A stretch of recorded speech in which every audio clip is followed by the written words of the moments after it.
What if the police stopped you for a crime you didn't commit, only to discover you weren't just any teen? You were a law student. What happens when the tables are turned and assumptions are shattered? In a world where racial profiling often shapes how people are treated by law enforcement, a story from the streets of an ordinary neighborhood flips the script. Jamal Carter, a 17-year-old black teenager, is suddenly stopped by the police under suspicion of theft.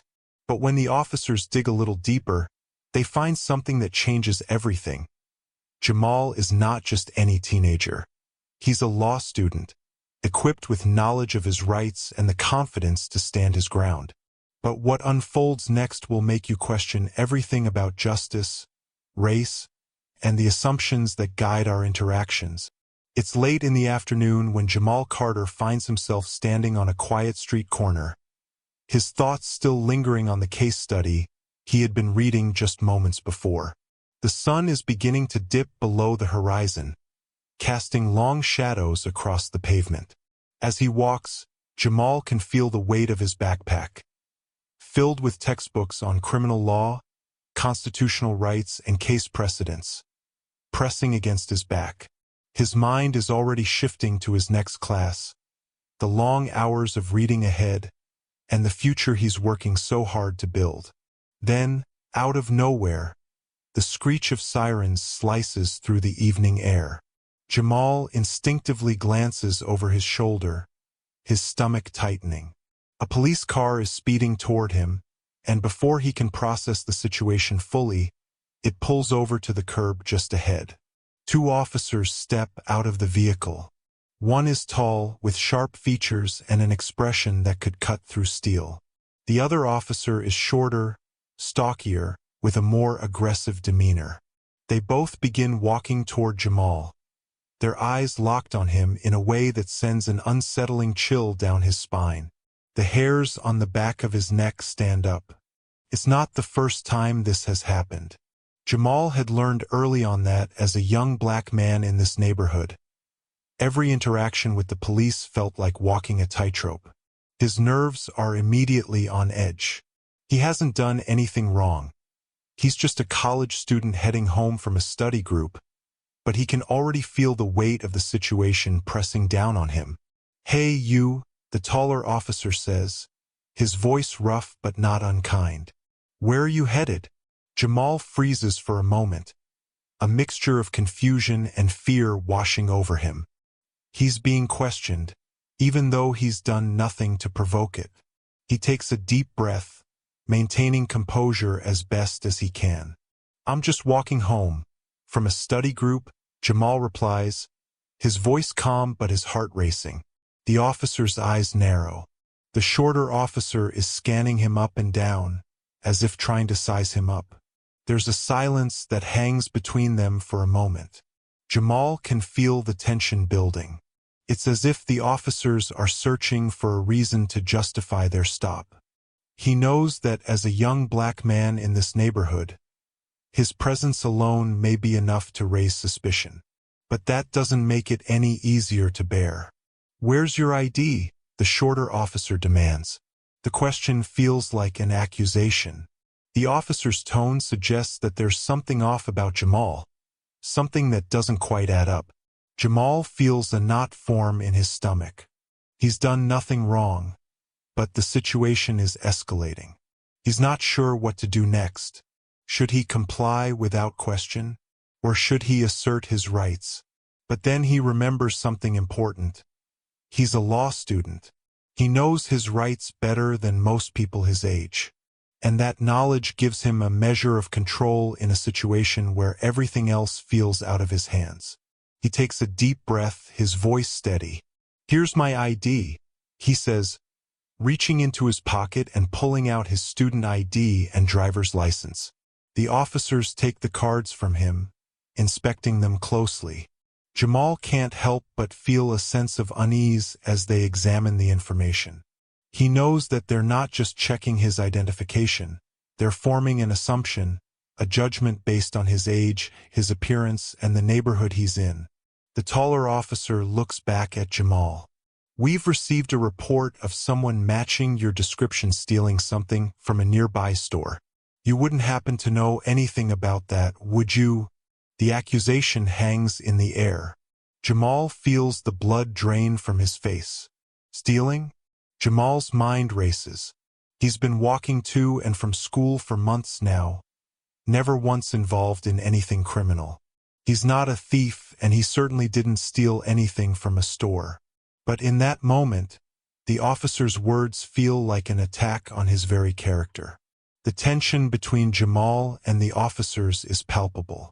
Jamal knows this is the moment where he has to decide how to handle things. The officers are already making assumptions about him based solely on his appearance, on the color of his skin, on the fact that he's in a neighborhood that has a reputation for crime. Jamal can't help but wonder if they would be treating him the same way if he were a white teenager in a different part of town. The thought lingers in the back of his mind, a painful reminder of the systemic biases that shape so many interactions with law enforcement. He doesn't hesitate for long. He stands tall, looking both officers directly in the eyes. His voice is firm, unwavering. "I haven't stolen anything," he says. "I'm a law student at the university down the street. I'm just walking home from a study group." The words hang in the air, surprising both officers. For a moment, there's a shift in the dynamic. The taller officer looks at him, his brow furrowing. The shorter officer's expression softens, but only slightly. It's clear that neither of them knows how to process this information. Jamal can sense the hesitation in their reactions, but there's no way of knowing if this will change their behavior or if it's just another reason for them to scrutinize him further. The problem isn't just the accusation, it's the underlying assumptions that the officers have made. Jamal is a black teenager in a neighborhood with a high crime rate, and in their minds, that automatically places him in a category of suspicion. For Jamal, this encounter is a reminder of the biases that define so many interactions with the police, a reality he faces day after day. The officer's question hangs in the air like a heavy cloud, suffocating the space between them. "You wouldn't happen to know anything about that, would you?" The accusation is blunt, delivered with an air of certainty that doesn't sit right with Jamal. His stomach churns, and for a brief second he wonders if this is some kind of mistake. It's not uncommon for people to make assumptions about him based on his appearance alone.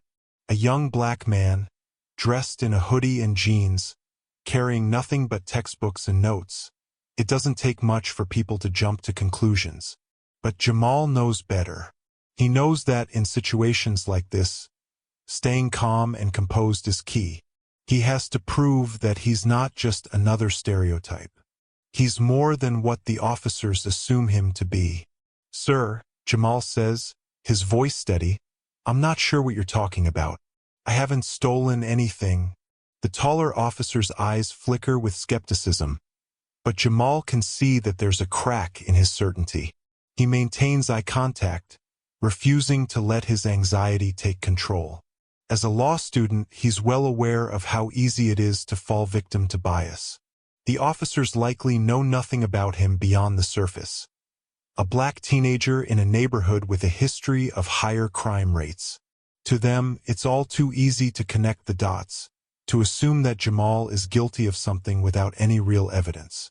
The shorter officer, who has been standing silently with his arms crossed, now steps forward. His gaze is intense, almost accusatory. "You're walking alone in an area known for thefts.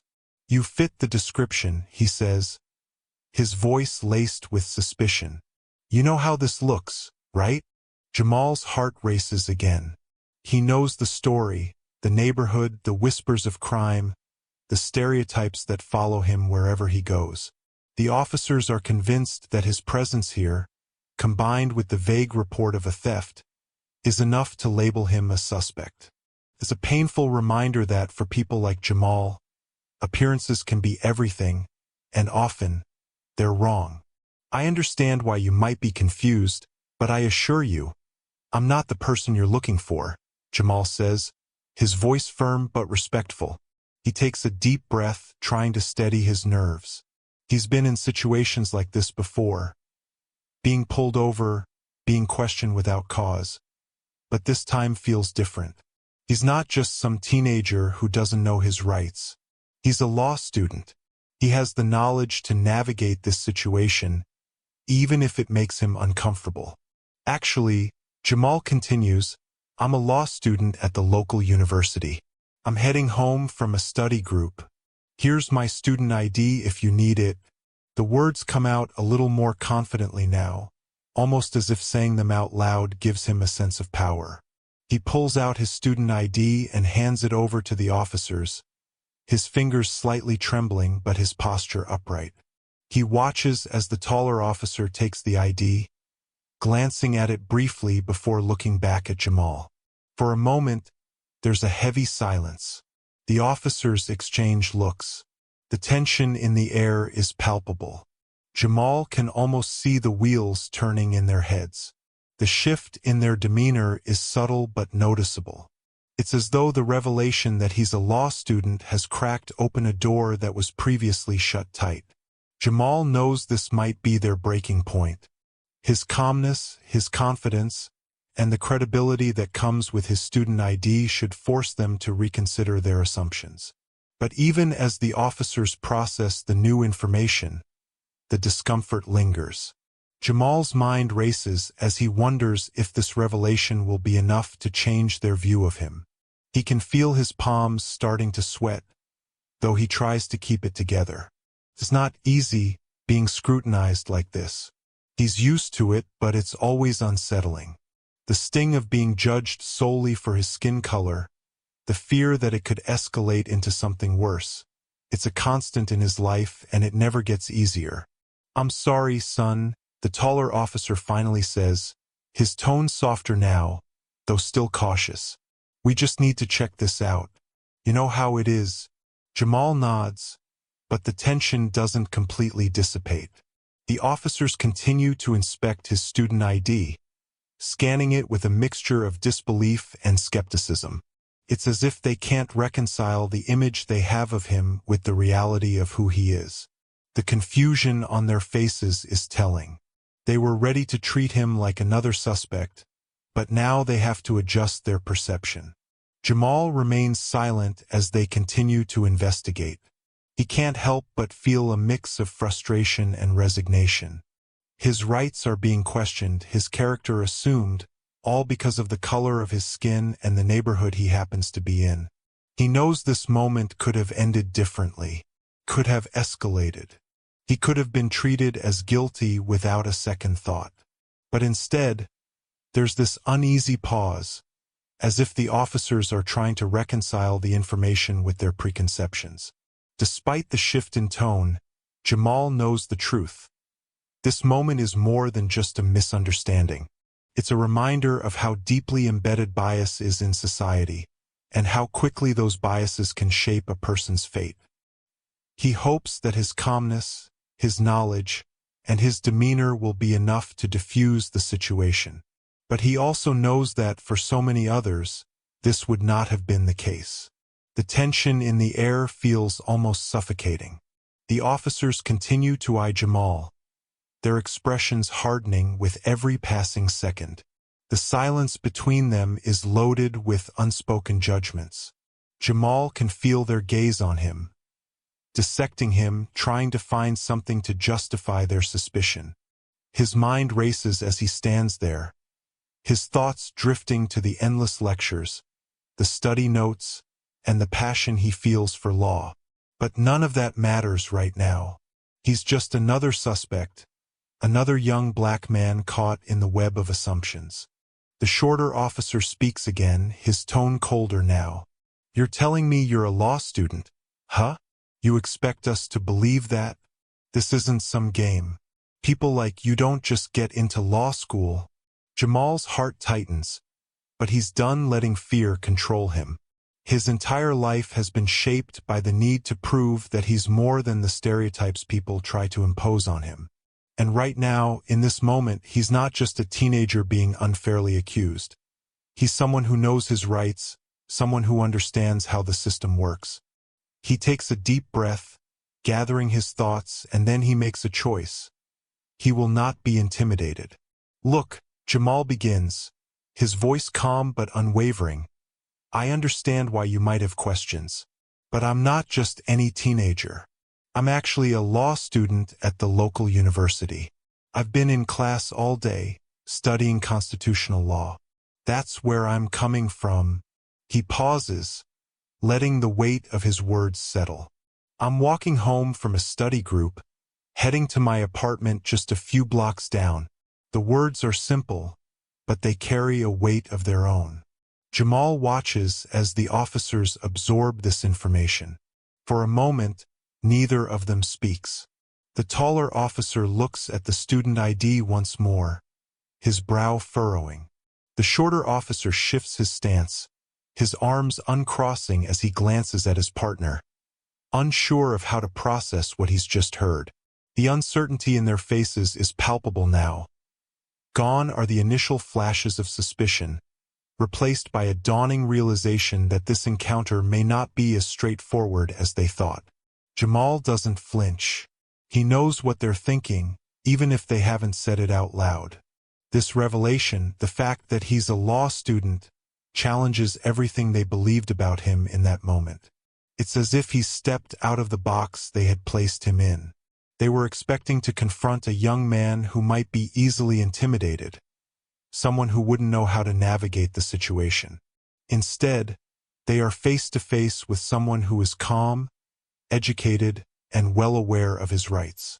The shorter officer hesitates for a moment before speaking again. A law student? Huh? What university are you at?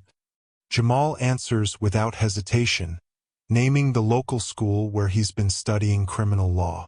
The officers exchange another glance, and this time, it's different. They're no longer sizing him up. The doubts in their eyes are slowly replaced by an uncomfortable realization. They were wrong. So, the taller officer says slowly, his tone softening slightly, "You're saying you're just walking home from a study group and got caught up in all this?" Jamal nods, maintaining his composure. "Yes, that's exactly what I'm saying. I wasn't even near the store you're talking about. I was on my way home." The officers remain silent for a moment, the situation shifting in front of Jamal's eyes. He knows they're processing everything. The neighborhood, the suspicion, the stereotype, and the fact that they may have jumped to conclusions too quickly. The longer the silence stretches, the more Jamal can feel the weight of his calmness starting to unravel their assumptions. The taller officer lets out a slow sigh, his expression softening ever so slightly.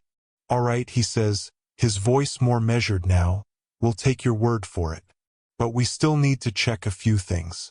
You'll need to stay here for a moment. It's not an apology, but it's a step in the right direction." Jamal doesn't let the small victory go to his head, but he knows that the revelation of his status as a law student has shifted the power dynamic. He's no longer the suspect, no longer just another kid in the wrong place at the wrong time. He's a person with rights, with knowledge, and the ability to assert himself. The officers are no longer the ones who hold all the power. Jamal may still be standing on that street corner, but in that moment he's taken back some control. The outcome of this interaction is still uncertain, but one thing is clear. Jamal has forced the officers to look at him differently. As the encounter winds down, the officers finally step back, their initial tension starting to ease. The taller officer nods, handing Jamal's ID back to him, his demeanor now markedly less confrontational. "You're free to go," he says, though there's still an undercurrent of uncertainty in his voice. Jamal doesn't respond right away. Instead, he silently takes his ID, his mind swirling with what just happened. He knows that he's been let go because of his calm, collected response and maybe, just maybe, the realization that they were wrong. But he also knows this wasn't just a misunderstanding. It's a reminder of the deep-seated biases that influence law enforcement's treatment of young black men. This moment, This seemingly routine encounter speaks volumes about the realities of racial profiling and the systemic inequalities that shape how individuals are treated in their everyday lives. Jamal's experience isn't unique. In fact, it's all too familiar for many young black men across America. Whether they're walking home from school, heading to work, or simply going about their day, they are often viewed with suspicion, judged not by their actions, but by their appearance and the assumptions that others make about them. Jamal's calm and confident response to the officer's questions became his greatest defense. But the truth is, not everyone in Jamal's position would have the same tools or the same understanding of their rights. His knowledge of the law, his ability to stay composed under pressure, and his awareness of how the system works allowed him to defuse a potentially dangerous situation. But for many young black men, these encounters don't always end peacefully. The harsh reality is that racial profiling, where individuals are presumed guilty based on their race, age, or neighborhood, remains a persistent problem in many communities. It's a problem that goes beyond isolated incidents. It's a reflection of a much larger issue, one that permeates the justice system and affects countless lives. Young black men are disproportionately stopped, searched, and questioned by law enforcement. They are often seen as threats, as criminals in waiting, regardless of their actual behavior. Jamal's situation highlights just how easily these assumptions can be shattered, but also how damaging they are. For a brief moment, the officers saw him not as an individual, but as a stereotype. The fact that Jamal was a law student, a young man with ambition, intelligence, and potential, wasn't enough to save him from the prejudices they harbored.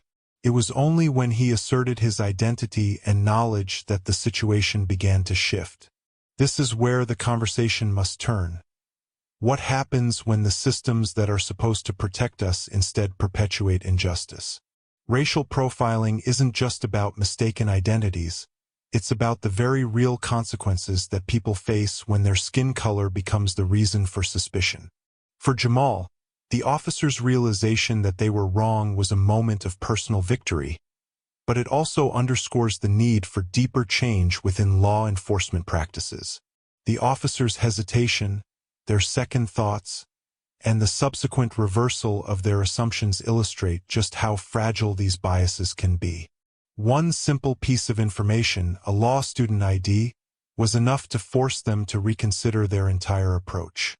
But for many others who don't have the same resources or knowledge, the consequences of being racially profiled are far more serious. From wrongful arrests to physical altercations, racial profiling can escalate quickly, often with devastating outcomes. This encounter serves as a wake-up call. It's not enough to simply acknowledge that racial profiling exists. We need to challenge and dismantle the assumptions that drive it.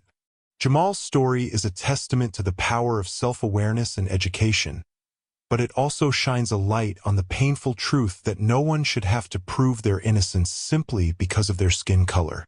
In the end, this story isn't just about one police stop. It's about a systemic issue that affects millions of people every day. Jamal's experience is one small piece of a much larger conversation, one that we all need to be a part of if we hope to create a more just and equitable society. This story isn't just about one teenager. It's a conversation about race, justice, and the need for reform in our law enforcement practices. How can we begin to dismantle these biases and create a more equitable system for everyone? What do you think should happen next in cases like this? Let us know in the comments. Thanks for watching, and until next time.